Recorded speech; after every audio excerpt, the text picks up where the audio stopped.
আসসালামু আলাইকুম প্রিয় ভাই ও বোনেরা, আপনারা সবাই কেমন আছেন? আশা করি আল্লাহর অশেষ রহমতে সবাই ভালোই আছেন। আজকে আমি পাঙ্গাস মাছ স্পেশালভাবে ভুনা করব।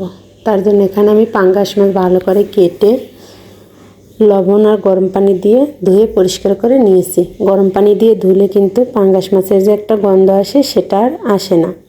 তার জন্য কিন্তু গরম পানি দিয়ে ধুতে হয়, আর অনেকটা ময়লাও বের হয়। তারপর দেখুন এখানে আমি কিছু মশলা নিয়েছি। এখানে আমি কয়েকটা সাদা কালো গোলমরিচ নিয়েছি, আর 2 টুকরা দারচিনি, 2টা লবঙ্গ, 3টা এলাচ আর জিরা, এগুলো আমি একসঙ্গে বেটে নিব। তারপর নিয়েছি আদা রসুন, সবগুলো আমি একসঙ্গে বেটে চলে এসেছি চুলার পাড়ে।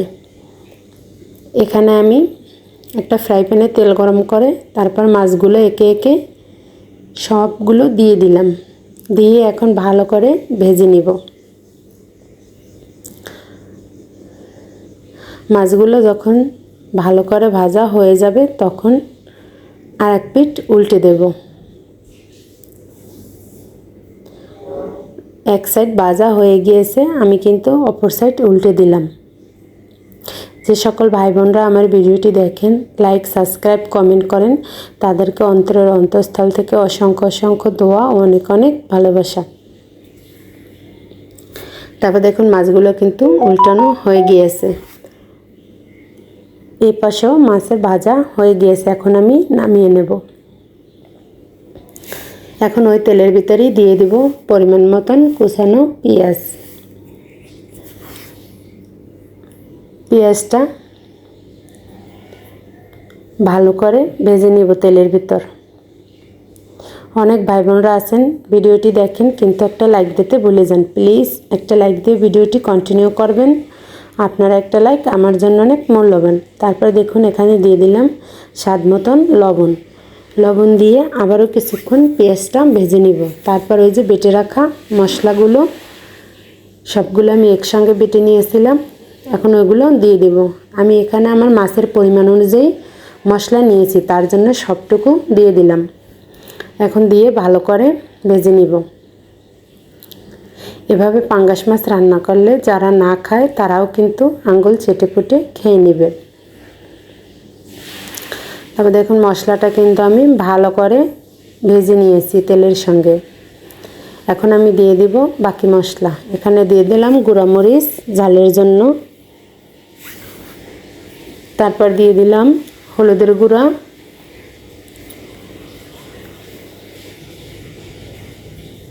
তারপর দিয়ে দিলাম ধনিয়ার গুঁড়া।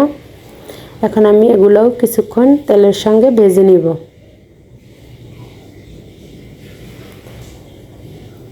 এখন ওই যে মাছ মাখিয়ে রেখেছিলাম ওই পাতিলটা ধুয়েই একটু পানি দিয়ে দিলাম, ভালো করে কষিয়ে নেব।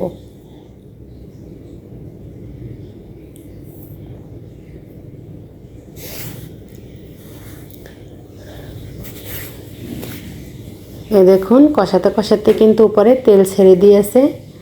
এখন আমি এখানে ভাজা মাছগুলো দিয়ে দিব। যেহেতু আমি মাছটা আগে ভেজে নিয়েছি তার জন্য এখন আবার মশলার সঙ্গে একটু কষিয়ে নেব।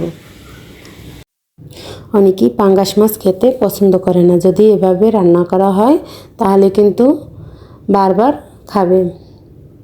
তারপর দেখুন মাছগুলো কিন্তু সবগুলো আমি দিয়ে দিলাম, দিয়ে কিন্তু কিছুক্ষণ রেখে দিলাম। তারপরে কিন্তু আবার মাছগুলো উল্টিয়ে দিলাম। তাতে কি হলো, দোনো পাশেই কিন্তু মশলা ভালো করে লেগে গেল।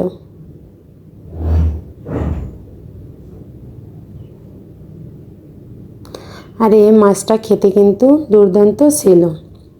আর আমার ভিডিওটি যদি কোনো নতুন বন্ধুদের কাছে ভালো লাগে তাহলে চাইলেই আমার চ্যানেলটি সাবস্ক্রাইব করে পাশে থাকা অল বাটনটি বাজিয়ে রেখে দিতে পারেন। আমি কোনো ভিডিও ছাড়ার সঙ্গে সঙ্গে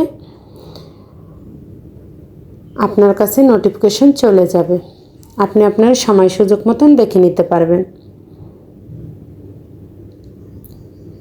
আর নতুন বন্ধুদেরকে বলছি, যদি কেউ সাবস্ক্রাইব করে থাকেন তাহলে প্লিজ 24 ঘন্টা অপেক্ষা করবেন। 24 ঘন্টার আগে যদি আমি সাবস্ক্রাইব ব্যাক দিই তাহলে আমার সাবস্ক্রাইবও কেটে নিয়ে যাবে, আপনাদেরটাও কেটে নিয়ে যাবে। তার জন্য অবশ্যই 24 ঘন্টা অপেক্ষা করতে হবে।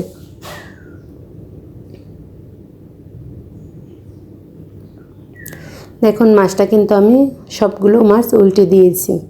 এখন আমি এখানেও আরও 2 মিনিটের মতন জাল করে তারপর ঝোলের জন্য পানি দিয়ে দেব।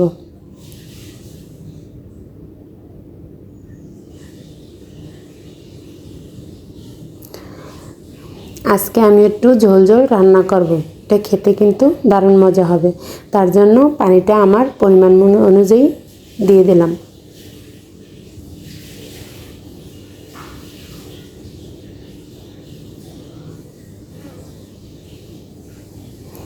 এখন ফুটে ওঠার জন্য অপেক্ষা করব। তারপর দেখুন ঝোলটা কিন্তু ফুটে উঠেছে।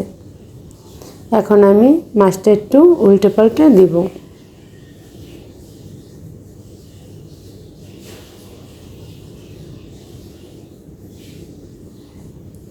দিয়ে এখানে আমি কিন্তু ধনিয়া পাতা কুচি দিয়ে দিব। এটা অপশনাল, আপনারা চাইলে নাও দিতে পারেন। যেহেতু মশলা দেওয়াই আছে, না দিলেও হবে, কিন্তু দিলে আর একটু স্বাদ বেশি লাগবে। এখন আমি আর 2 মিনিটের মতো জাল করে নিব। তারপরে দেখুন এই যে আমার রান্নাটা কিন্তু হয়ে গিয়েছে। এখন কিন্তু আমি নামিয়ে নেব। এই যে দেখুন নামিয়ে নিয়েছি। মাশাআল্লাহ, এটা দেখতে কতটা সুন্দর ও লোভনীয় হয়েছে, খেতেও কিন্তু দারুণ মজা ছিল। এভাবে যদি রান্না করেন তাহলে কিন্তু সবাই খুব পছন্দ করে খাবে। আবার দেখা হবে নতুন একটা রান্নার ভিডিও নিয়ে। ততক্ষণ সবাই সুস্থ থাকুন, ভালো থাকুন। সকলের জন্য দোয়া ও ভালোবাসা রেখে আল্লাহ হাফেজ।